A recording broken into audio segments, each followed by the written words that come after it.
I'm curious to see how many Democrats. Cory Booker already said he's a no vote. He was a yes vote back in the wintertime. And again, we're 165 days from Election Day right now. This just seems so blatantly political. A bill to help Joe Biden get control of an issue. What do you think that's what this is about?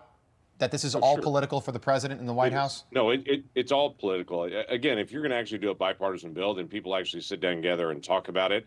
I got notification this bill was going to come back up by a text message that came to me last week that said this bill is going to come up. There's been no conversation. There's been no work to try to get things resolved. Schumer's not trying to say, okay, let's sit down, let's try to be able to resolve this. At the same time, we still have thousands of people coming across the border in the last couple of weeks that are what are called special interest aliens. These are individuals that this administration has designated as a potential national security risk. They're coming across the border in very high numbers from Russia, from China, from West Africa, from the Middle East, from Pakistan. These folks are coming, and this administration is doing nothing to stop it. My challenge even to the administration is do at least what President Obama did. I understand you don't want to do what President Trump did, but at least do what President Obama did. And during President Obama's time, we had 500,000 people illegally crossing with this same law that President Biden has. President Biden has 2.5 million people that are illegally crossing. So there's lots of things they could do. They're choosing not to, and they're trying to blame us. We do have things Congress needs to do, but clearly there's not the political will to be able to sit down and solve it.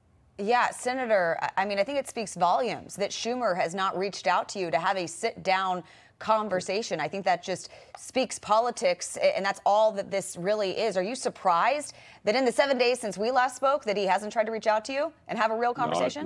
Not at all, because, again, this was never intended to be an actual bill. That's why you see so many Democrats that are walking away from it. By the way, Democrats don't want to vote for this bill because it doesn't have all the things that they wanted to have. They wanted to have amnesty. They wanted to have all these different elements in it that they've always said that that's what they want for border security. It doesn't have any of those elements. What it has instead is doubles the number of deportation flights, adds dramatically more asylum officers, changes the standard for asylum, speeds up the hearings, takes away a lot of the appeals so things go a lot faster. And it even has an emergency authority that says if we get 5,000 people coming at us, those massive numbers, then we take away all due process and people go out. So the first person that crosses is arrested, quickly screened, and deported under this process.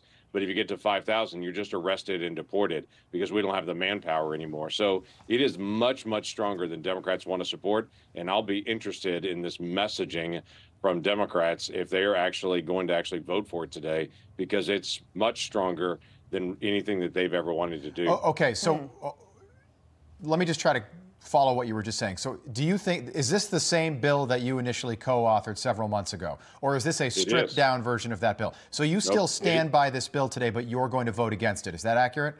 I am, because they're not trying to actually pass anything. This is a political stunt that they're trying to do, and I'm making very clear with my vote that this is a stunt, not an attempt to do anything. And I'm going to be interested in how many Democrats walk away from this, or so you don't think this is successful today, Senator?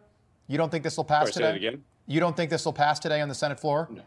No, I don't think it'll be even close. I think there'll be far more Democrats that vote against it even than did last time, because, again, it's much stronger. They were only willing to vote for this if it had the Ukraine funding and the Israel funding. But as it stands alone on it, it's a much stronger bill than they would ever want to do for border security. Okay, here's the conversation that Mitch McConnell had with Joe Biden. This is the quote. I said to him, Mr. President, you caused this problem. There's no legislation that allows the problem to be fixed.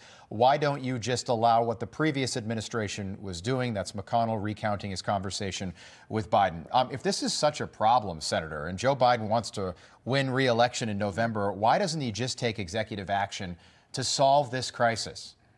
Because he is terrified of his progressive base. His progressive base wants open borders. Now, that's not where the middle of the country wants. That's not what independents in the country want. He knows he's got to also win independent voters to be able to win the election, but he's got to please his progressive base that want open borders. And so he's trying to decide, and right now he's choosing the progressive left that want open borders and all of the things that go with that, all of the crime, all the threats of terrorism, all the shots at our economy, all the expense in the billions and billions of dollars to be able to allow people to be able to come in openly like this. All those things come along with it, but he's terrified of harming his base or making his base discouraged.